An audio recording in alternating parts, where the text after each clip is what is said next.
कौन थी कर्माबाई? क्या है कर्माबाई के खिचड़ी का रहस्य? राधे राधे। ओम नमो भगवते वासुदेवाय। बंधु, आइए अब हम भक्त शिरोमणि श्री कर्माबाई के चरित्र चित्रण का श्रवण करते हैं। बोलो विष्णु भगवान की जय, बोलो कृष्ण भगवान की जय, राधा रानी की जय हो। कर्माबाई को मारवाड़ की मीरा भी कहा जाता है। जब जब भगवान कृष्ण का उल्लेख आता है, कर्माबाई का नाम भी आ ही जाता है। वे भगवान की महान भक्त थी और भगवान श्री कृष्ण उनके हाथ से प्रतिदिन भोग ग्रहण करते थे। भोग की थाली रिक्त कर देते थे। राजस्थान के नागौर जिले की मकरान तहसील में एक गांव है, कालवा। इस गांव में जीवन राम टूडी के घर 1615 ईस्वी में एक पुत्री का जन्म हुआ। भगवान की बहुत मन्नतें मांगने के बाद इसका जन्म हुआ था। नाम रखा गया कर्मा। कर्मा के चेहरे पर एक अनोखी आभा रहती थी। जीवन राम स्वयं धार्मिक पुरुष एवं अनन्य कृष्ण भक्त थे। उन्होंने भगवान के नाम मदन मोहन से अपने घर में कृष्ण भगवान का मंदिर बना रखा था। वे प्रतिदिन भगवान कृष्ण की पूजा करते और भोग लगाते तथा भगवान को भोग लगाने के बाद भोजन ग्रहण करते।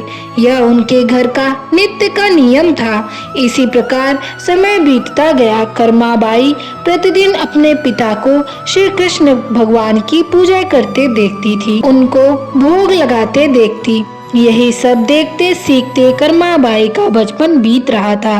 अंततः बचपन से ही उस नन्ही कर्मा में भक्ति भाव के संस्कार थे।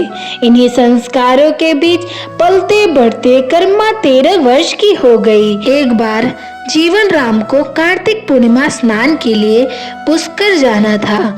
उनकी पत्नी भी उनके साथ जा रही थी।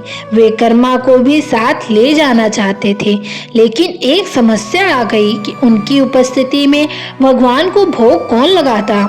इसलिए उन्होंने कर्मा को यह जिम्मेदारी सौंपी और बोले, पुत्री, हम दोनों पुष्कर स्नान के लिए जा रहे हैं। तुम सुबह भगवान को भोग लगाना और उसके बाद ही भोजन करना। कर्मा ने यह जिम्मेदारी सहर्ष स्वीकार कर ली। माँ पिता के तीर्थ यात्रा के लिए जाने पर कर्मा ने सुबह स्नान आदि कर बाजरे का खिचड़ा बनाया और पूजा के लिए अपने घर से बने भगवान के मंदिर के समीप आ गई।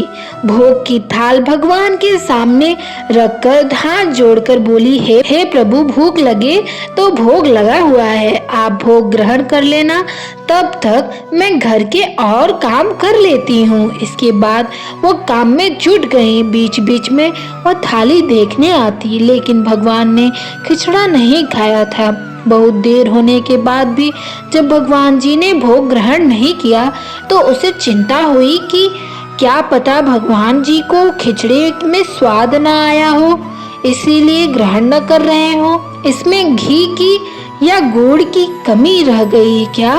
फिर जाकर उसने और घी और गुड़ मिलाया और वहीं बैठ गई, लेकिन भगवान ने फिर भी भोग ग्रहण नहीं किया। तब मायूस होकर उसने कहा, हे प्रभु, आप भोग ग्रहण कर लीजिए, माँ बापू पुष्कर नहाने गए हैं, आपको भोग लगाने अभी कुछ दिन वो लोग नहीं आएंगे। आपको भोग लगाने की जिम्मेदारी मुझे दी गई है, इसलिए आपके भोग लगाने के बाद ही मैं खाना खाऊंगी।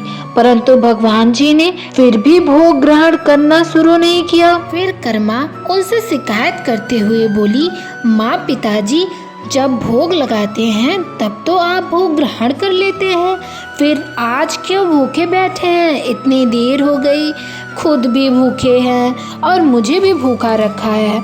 यह सब बोल कर वह भगवान के भोग ग्रहण करने की प्रतीक्षा करने लगी।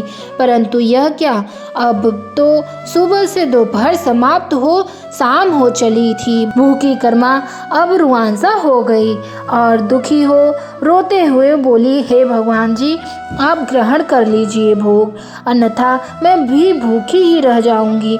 अंततः कान्हा के काठ की मूर्ति से आवाज आई।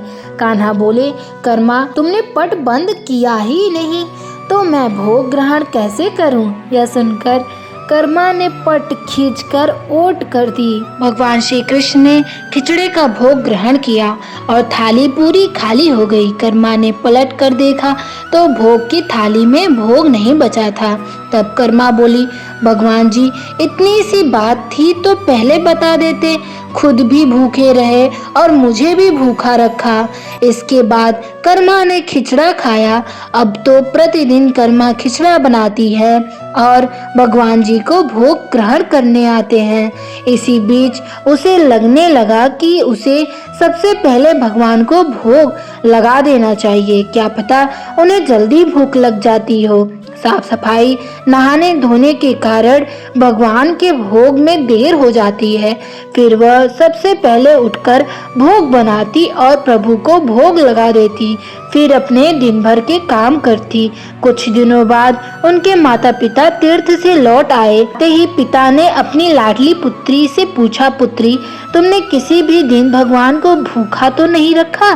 कर्मा बोली, नहीं पिताश्री, मैंने भगवान जी को प्रतिदिन भोग लगाया। फिर जब माँ रसोई घर में गई तो देखा जाते समय तो गुड़ का मटका पूरा भरा हुआ था, अब खाली कैसे हो गया? उन्होंने कर्मा को बुलाया और पूछा, पुत्री, गुड़ कहाँ है? कर्मा ने बताया कि रोज भगवान श्री कृष्ण उनके पास आते और खिचड़े का भोग ग्रहण करते, कहीं मिठास कम न हो जाए, इसीलिए खिचड़े में गुड़ कुछ ज्यादा डाल दिया। उसने पहले दिन हुई परेशानी के बारे में भी बता दिया।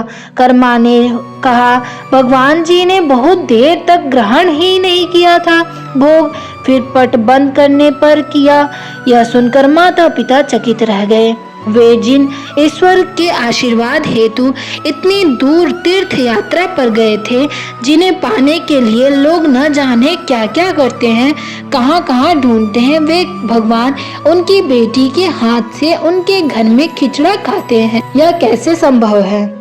उन्हें चिंता भी हुई कि बेटी बावली तो नहीं हो गई है। ये भी सोच लिया कि क्या पता कर्मा ने ही पूरा गुड़ खा लिया हो। और इस पर कर्मा ने कहा, अगर आपको यकीन नहीं है तो कल देख लीजिएगा कि मैं खुद भगवान को भोग लगाऊंगी। इस आश्चर्य से वे रात भर सो नहीं पाए। दूसरे दिन कर्मा ने खिचड़ा बनाया और मंदिर में भोग की थाली रखकर पट बंद कर दिया और बोला, हे भगवान जी, ये लोग नहीं मान रहे कि मैंने आपको गुड़ घी खिलाया है, अब आप भोग खाकर स्वयं सिद्ध कीजिए। भक्त की पुकार सुन भगवान को आना ही था और कान्हा खिचड़ा खाने आ गए। जब पट खुला तो जीवन राम और उनकी पत्नी आश्चर्यचकित थे कि भोग की थाली में भोग बचा ही नहीं है। फिर कर्मा का जीवन प्रतिदिन भोग लगाते ही निकला। जब उनके माता पिता नहीं रहे तब कर्माबाई वे एक दिन अपने कान्हा की मूर्ति साथ लेकर तीर्थाटन के लिए निकल पड़ी, परंतु भगवान की कृपा से उन्हें हर दिन खिचड़ा बनाने के साथ संसाधन मिल ही जाते थे। वे प्रतिदिन कान्हा को खिचड़ा खिला देती थी। तीर्थाटन करती हुई देवी कर्मा भगवान जगन्नाथ की नगरी पहुंच गई और वहीं रहने का मन बना लिया। वहां भी रोज भगवान को खिचड़े का भोग लगाती और पट बंद कर देती। भगवान भी प्रतिदिन उनके भोग को ग्रहण करते। जिस दिन उन्होंने पहली बार जगन्नाथपुरी में खिचड़ा बनाया, उसी दिन उनके पास से जा रहे एक बालक ने उनसे कहा, माता, घी की बड़ी अच्छी सुगंध आ रही है, क्या भोजन बचा है? देवी कर्मा ने कहा, हाँ बालक, बचा है, तुम बैठो, मैं तुम्हें देती हूँ। यह कहकर देवी कर्मा ने उस बालक के लिए भी खिचड़ा लगा दिया। बालक पूरे मन से स्वाद लेकर खा रहा था। देवी कर्मा को यह देखकर सुख की अनुभूति हो रही थी। उस बालक ने खाते खाते पूछा, माता, क्या मैं कल आऊंगा तो भी मुझे खिचड़ा खिलाओगी? यह मुख सुनकर देवी कर्मा मुस्कुराई और बोली, हाँ पुत्र, तुम यदि प्रतिदिन आओगे तो मैं प्रतिदिन तुम्हें खिचड़ा खिलाऊंगी, तुम निसंकोच आना। यह सुनकर बालक प्रसन्न हुआ और प्रतिदिन देवी कर्मा के पास खिचड़ा खाने आया करता था। एक दिन जब वह बालक खाना खाकर जा ही रहा था, तभी उसने देखा कि एक साधु बाबा वहां आकर देवी कर्मा से कह रहे थे कि हे देवी, आप बहुत धार्मिक महिला हैं, भगवान को प्रतिदिन भोग लगाकर खाती हैं, परंतु इन सब के भी नियम होते हैं। आपको बिना नहाए ऐसा नहीं करना चाहिए। आप तो भगवान की परम भक्त लगती हैं। सो हे देवी, प्रतिदिन साफ सफाई करने के बाद ही नहा धोकर ही भगवान का भोग बनाया करें और लगाया करें। यह सुनकर देवी कर्मा ने उनको हाथ जोड़कर प्रणाम किया और कहा, जी साधु बाबा, आप जैसा कहोगे मैं वैसा ही करूंगी। इस बात से अनभिज्ञ फिर साधु बाबा वहां से चले गए। अगले दिन से देवी कर्मा साफ सफाई कर नहा धोकर भोग बनाने लगी, परंतु अब भोग लगाने में देरी हो जाती और जब तक भोग नहीं लगता उस बालक को भी भोजन नहीं मिलता। बालक आकर माता से कहता, माता देर हो रही है, भूख लगी है, भोजन दो। माता कहती, थोड़ी देर रुक जा लल्ले, मैं दे रही हूँ। बालक जल्दी जल्दी खाकर भाग जाता। कुछ दिन ऐसे ही बीते, परंतु यह कौन जानता था कि वह बालक साक्षात भगवान जगन्नाथ थे, जो प्रतिदिन बालक का रूप धरकर कर्माबाई के हाथ से बना खिचड़ा खाने आते थे। इतने दिनों में जब जगन्नाथ मंदिर में भगवान का पट भोग के लिए खुलता तो भगवान के मुख पर भी खिचड़ा का जूठन लगा होता। एक दिन पुजारी ने मुस्कुराते हुए मन ही मन कहा, हे प्रभु, आपकी लीला भी अपरंपार है। जाने किस भाग्यवान भक्त के यहाँ आप जाकर प्रतिदिन खिचड़ा खाकर आते हैं। फिर पूजा अर्चना हुई, दिन बीतते गया, रात्रि हुई तो रात्रि को पुजारी के स्वप्न में भगवान जगन्नाथ आए और उन्होंने पुजारी से कहा, हे भक्त, तुमने सही पहचाना, मैं अपनी एक अनन्य भक्त कर्माबाई के यहाँ प्रतिदिन उनके हाथ का बना खिचड़ा खाने जाता हूँ। वह मुझे बिल्कुल अपने पुत्र सा लाड करती है। उनकी भक्ति से मैं अति प्रसन्न हूँ। परंतु इसी मंदिर के एक साधु ने उन्हें कुछ आम जीवन की ज्ञानवर्धक बातें एवं उपासना का तरीका समझाया, जिससे मुझे भोग लगाने में अब उनसे देरी हो जाती है। इसी वजह से मेरे मुंह पर खिचड़ा लगा ही रह गया। प्रभु की लीला भी अपरंपार है। वह तो सर्वव्यापी हैं। एक ही समय अलग अलग स्थान पर हो सकते हैं, परंतु मुख पर खिचड़ा लगाने की लीला उन्होंने इसलिए रची ताकि पुजारी के मन में यह प्रश्न उठे। उस प्रश्न के निवारण में प्रभु पुजारी को यह बात बता सके कि आम जीवन में हम अपने ज्ञान को जब दूसरे के ज्ञान बताते हैं तो वह सदैव ज्ञान के लिए होना चाहिए, न कि भक्ति के भाव को बदलने के लिए। क्योंकि सांसारिक जीवन के लिए ज्ञान आवश्यक है, ज्ञान महत्वपूर्ण है, परंतु जहाँ भक्ति होती है वहाँ ज्ञान का कोई काम नहीं है। भक्ति में भक्त अपने प्रभु के प्रेम में डूबा रहता है। उपासना के कई तरीके हैं, जितनी उपासना के तरीके अलग अलग होते हैं। जब ईश्वर उपासना के तरीकों पर प्रश्न नहीं उठाया तो किसी को भी किसी और की भक्ति पर प्रश्न नहीं उठाना चाहिए। साधु गलत नहीं थे, साधु अपने ज्ञान के हिसाब से ही कार्य कर रहे थे, वह सही थे, परंतु उन्हें यह नहीं पता था कि जो महिला प्रभु को बिना नहाए खाना देती है उसका भाव सिर्फ इतना था कि मेरे प्रभु को जल्दी खाना मिल जाए, वो भूखे न रहे। और यह प्रेम भाव प्रभु के लिए हर नियम से ऊपर है। इन बातों को सुनकर पुजारी जी ने साधु बाबा को बुलाकर यह बात कही। साधु बाबा को भी अपनी गलती का एहसास हुआ कि भगवान और भक्त के बीच आ रहे हैं, और उन्होंने बिना समय गवाए माता कर्मा के पास जाकर कहा, हे देवी, आप जैसे प्रभु को पहले भोग लगाती थी वैसे ही लगाइए। मैं आपकी भक्ति नहीं समझ पाया, इसलिए मुझे क्षमा कर दीजिए। देवी कर्मा ने कहा, जी ठीक है, मैं कल से फिर से उसी समय पर वैसे ही भोग लगाऊंगी। माता कर्मा ने फिर उसी तरीके से भोग लगाना शुरू कर दिया और भगवान के मुख पर खिचड़े का जूठन अब नहीं लगा होता। ऐसे ही कई वर्ष बीत गए। एक दिन पुजारी जी ने देखा भगवान की आंखों में आंसू बह रहे हैं, वह भोग ग्रहण नहीं कर रहे। तब उन्होंने मन ही मन से फिर से पूछा, हे प्रभु, ऐसा कौन सा अपराध हुआ है हमसे कि आपने भोग ग्रहण नहीं किया और आपकी आंखों से अश्रु बह रही हैं। प्रभु, यदि हमसे कोई अपराध हुआ है तो हमें क्षमा कर दीजिए और भोग ग्रहण करें। आपके भक्त जन प्रसाद के लिए प्रतीक्षा कर रहे हैं। फिर क्या था, भक्त वत्सल प्रभु ने प्रसाद ग्रहण कर लिया, परंतु प्रभु के भोग देर से ग्रहण करने की बात उनके आंखों में आंसू बहने की बात पूरे प्रजा में तेजी से फैल गई। यह बात महाराज तक जा पहुंची। महाराज अति शीघ्र मंदिर पहुंचे और वे पुजारी जी से विचार विमर्श करने लगे।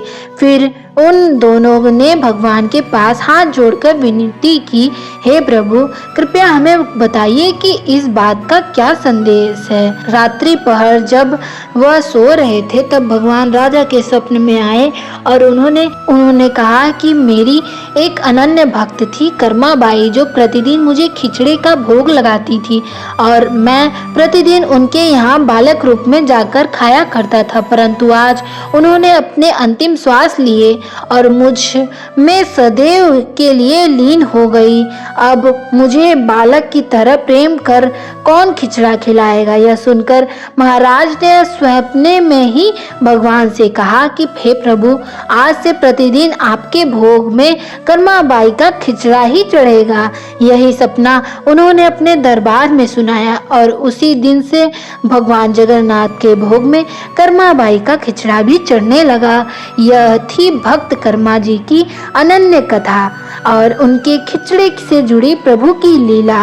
बोलो कर्माबाई की जय, बोलो कृष्ण भगवान की जय, बोलो जगन्नाथ प्रभु की जय। भगवान अपने भक्तों से कितना स्नेह करते हैं। भगवान को एक बार पुकार के तो देखिए, भगवान यूं आपके पास आ जाएंगे।